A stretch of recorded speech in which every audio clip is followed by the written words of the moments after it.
todos. Muito obrigada. Eu peço, por favor, se possível, que não aplaudam, não gritem, eu quero conversar com os senhores, tá? Eu acho que é um momento muito importante, um momento sério para o nosso país. Então eu peço... vamos conversar.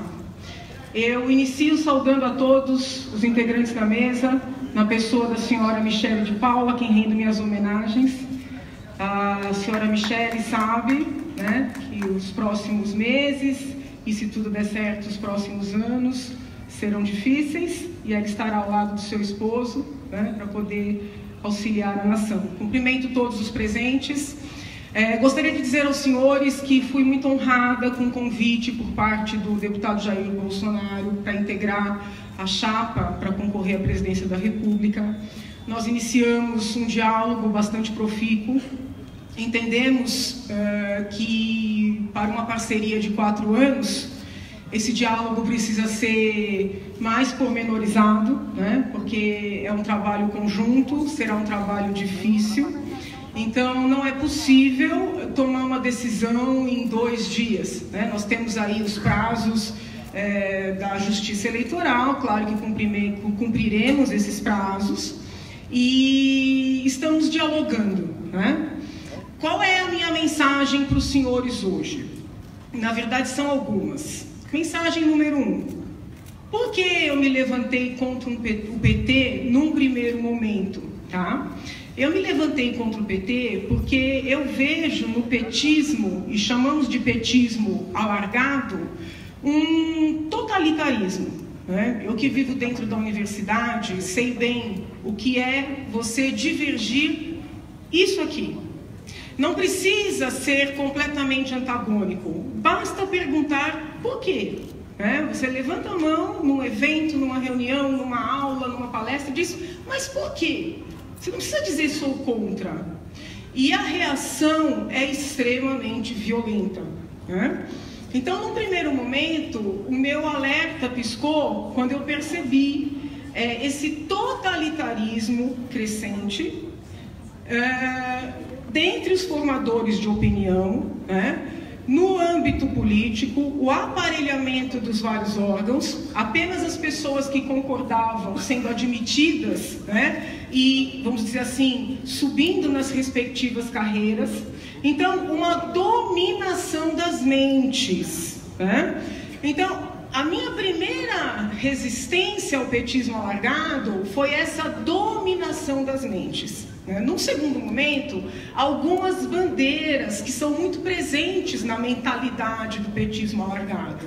Um desmerecimento constante da vida. Não havia uma discussão se é melhor criminalizar, descriminalizar, diminuir pena, por exemplo, com relação ao aborto. Existe um discurso de que o aborto é um direito fundamental.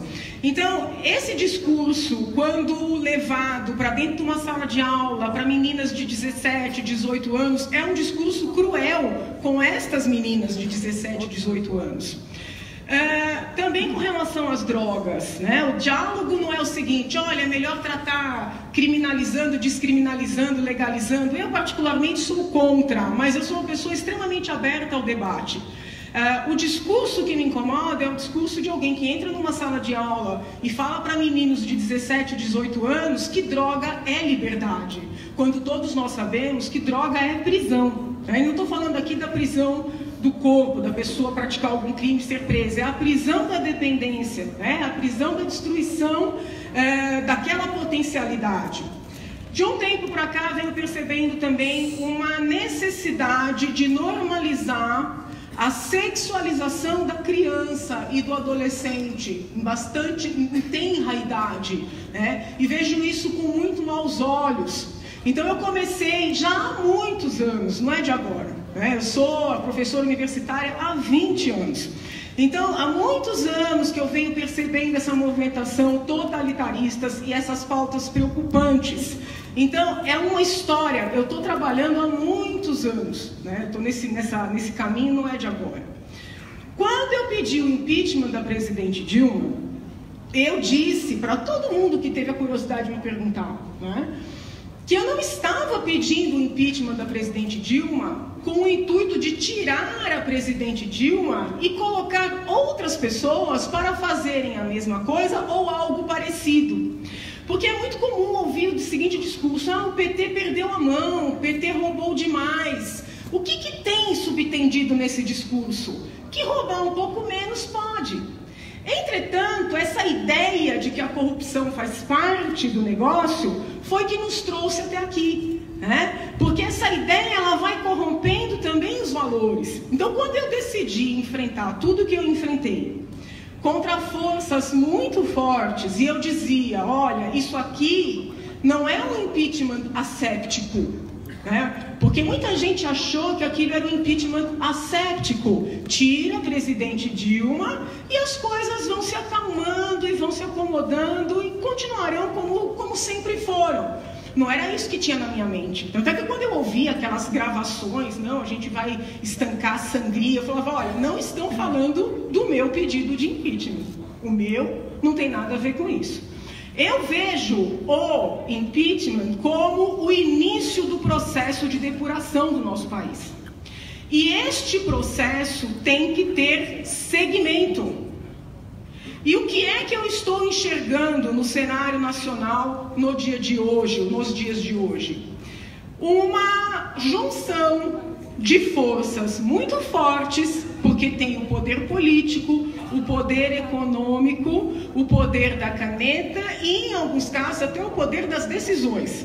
Então, essas forças estão se unindo em torno de interesses escusos, né? Mais poder, mais dinheiro e impunidade, de forma a colocar em risco todo o meu trabalho. Eu corri risco de todos os níveis que os senhores possam imaginar, tá? Prejuízos de todos os níveis. Então, quando eu vejo essa movimentação, essa união para destruir o meu trabalho, eu estou procurando alternativas. Os senhores conseguem entender isso? Por quê? Porque eu entendo que o nosso país precisa desse processo de depuração. Não é caça às bruxas, não é perseguição, não é prender as pessoas por tudo e qualquer coisa, porque a prisão é sim a última arma do Estado. O professor Guedes citou aqui Hobbes, eu sou bem hobbesiana, professor, né? A gente só recorre ao Estado, o Estado tem que respeitar o indivíduo, então a prisão é a última arma do Estado. Agora, é necessário fazer a responsabilização de quem precisa ser responsabilizado. E, pelos meus estudos de direito penal, eu tenho a convicção de que esta impunidade entre os poderosos, e eu não estou falando de ricos, eu estou falando de poderosos, porque não basta ter dinheiro para ficar impune nesse país, né? É necessário ter poder, ter acesso. Nós não temos só um problema de corrupção, nós temos um problema grave de tráfico de influência nesse país. A corrupção está tão arraigada que quando a gente vislumbra uma situação de tráfico e de influência, ela parece natural. Então, essa impunidade que está estabelecida nas altas esferas de poder, ela reverbera para as camadas inferiores. Então, o cidadão que está lá na ponta, ele não tem estímulo nenhum de cumprir a lei. Pelo contrário, você pega um menino que nasce na periferia, tá? E aqui eu não estou fazendo o discurso de que a pobreza justifica o crime, não. Mas o menino que vai no posto de saúde e vê a mãe ser maltratada. O menino que vai para a escola, né, e tem que enfrentar, às vezes, tiroteio para chegar na escola e não tem um professor para dar aula. Ele olha para cima, ele vê políticos poderosos, empresários bilionários à custa do dinheiro público, que foi isso que a gente denunciou durante o processo de impeachment, né? À custa do BNDES, da Caixa Econômica Federal, com isenção de impostos, quebrando as empresas pequenas e médias concorrentes. Ele vê essa gente toda se safando. O que ele diz? Ele diz: eu vou pro tudo ou nada. Então, nós estamos vivendo uma situação de falta de normas. É uma anomia que estimula quem está embaixo a delinquir. Vejam, senhores, que eu não estou falando o seguinte: olha, as pessoas delinquem porque são pobres, porque são carentes, porque nós sabemos que a grande maioria da população brasileira sofre dificuldades e não vai para o crime. Agora, quando as pessoas têm uma vida difícil e elas olham para cima e veem os poderosos fazendo o que for e com eles nada acontece, ocorre a revolta. Poucas pessoas sabem disso, mas durante o processo de impeachment eu recebi cartas de presidiários. Esses presidiários me escreveram para agradecer o que eu estava fazendo. E eles em nenhum momento disseram assim: olha, eu sou inocente. Disseram assim: doutora, nós estamos aqui pagando o que a gente deve, mas nós estamos com o sentimento de que esse país vai mudar e os poderosos que devem também vão pagar. Os senhores têm ideia do que isso significa? Isso é muito, muito significativo, né? Outra coisa que incentiva a violência: um mesmo magistrado, um mesmo tribunal dá uma sentença de um jeito, vou utilizar a linguagem jurídica, pratício, e uma sentença absolutamente discrepante e antagônica num caso parecido para Caio.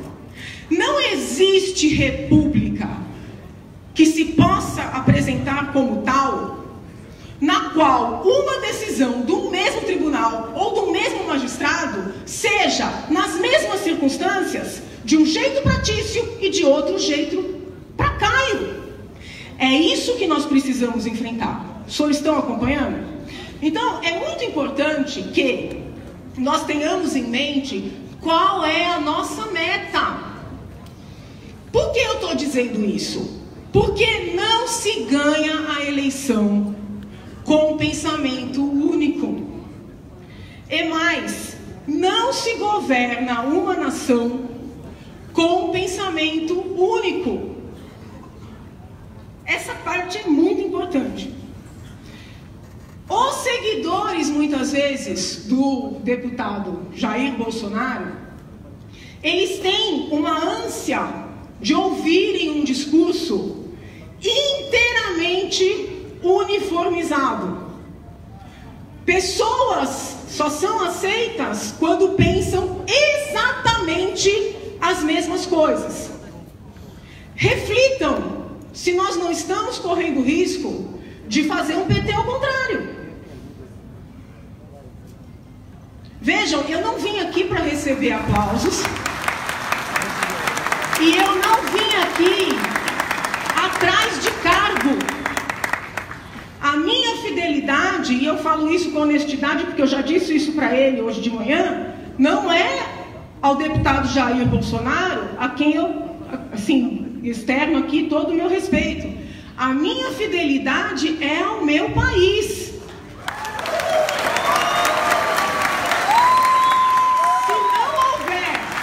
Se não houver a consciência de que nós temos que somar, não haverá vitória, e se houver vitória, não haverá governabilidade.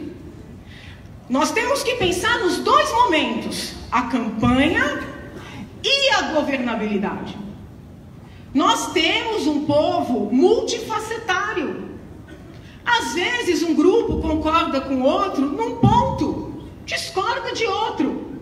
Se nós construirmos um quadradinho e quisermos que todo mundo esteja dentro daquele quadrado, nós estamos limitando a possibilidade de vitória e a possibilidade de governar. Enquanto nós estamos procurando pessoas que sejam aderentes à totalidade dos nossos pensamentos, eles estão se unindo pelo dinheiro, pelo poder, para garantir a impunidade. Estão entendendo o que eu estou falando? Isso é muito sério. Não é hora de olhar com lupa e selecionar quem concorda com a gente, venha, quem não concorda, saia.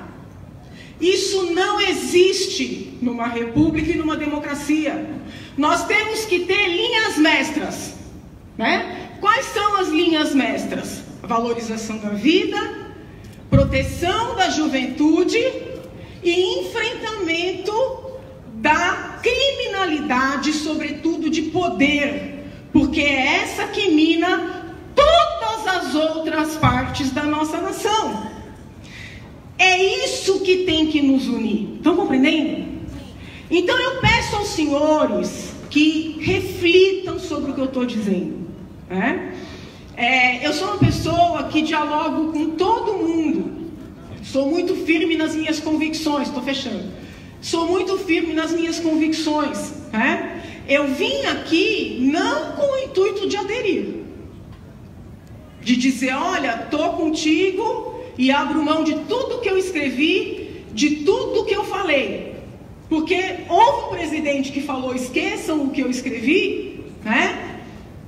Não é isso que eu quero, né? Eu vim aqui disposta a somar, não por um plano de poder. Eu vim aqui disposta a somar por um projeto de país.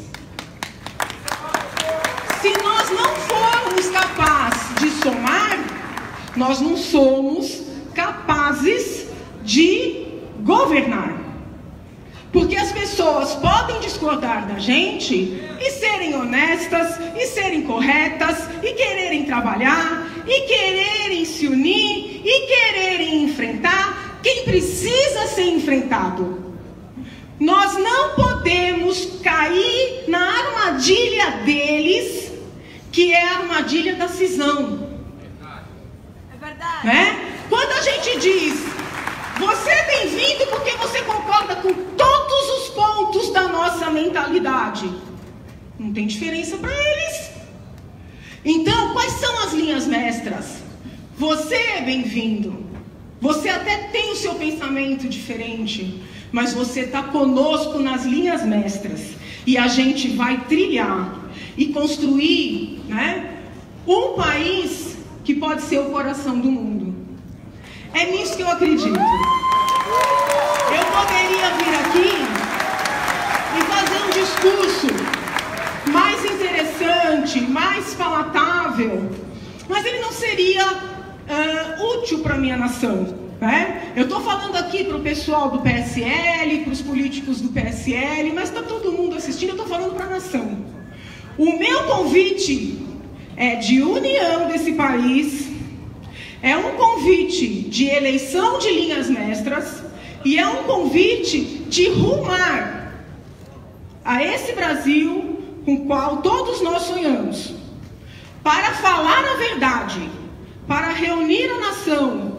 Nós não precisamos de mais do que 7 segundos. Para falar a verdade, para reunir a nação, nós não precisamos de mais de 7 segundos. Não caiam na armadilha, não cindam, não julguem o seu irmão, porque eventualmente ele não concorda com você num ponto. Nós não somos donos da verdade, né? Nós não somos, nós estamos tentando colaborar, né? Nós estamos juntos para que todos possam falar e pensar aquilo que realmente sentem. Eu digo, ele diz, eu convenço, ele me convence e a gente constrói um país. É contra o totalitarismo que nós estamos juntos. Esse é meu convite aos senhores. Deus abençoe. Eu acredito em Deus, mas eu não vou pedir ninguém para acreditar em Deus. Eu vou pedir aos senhores para acreditarem no Brasil e em cada um dos indivíduos que formam essa nação. Tá bom? Muito obrigada.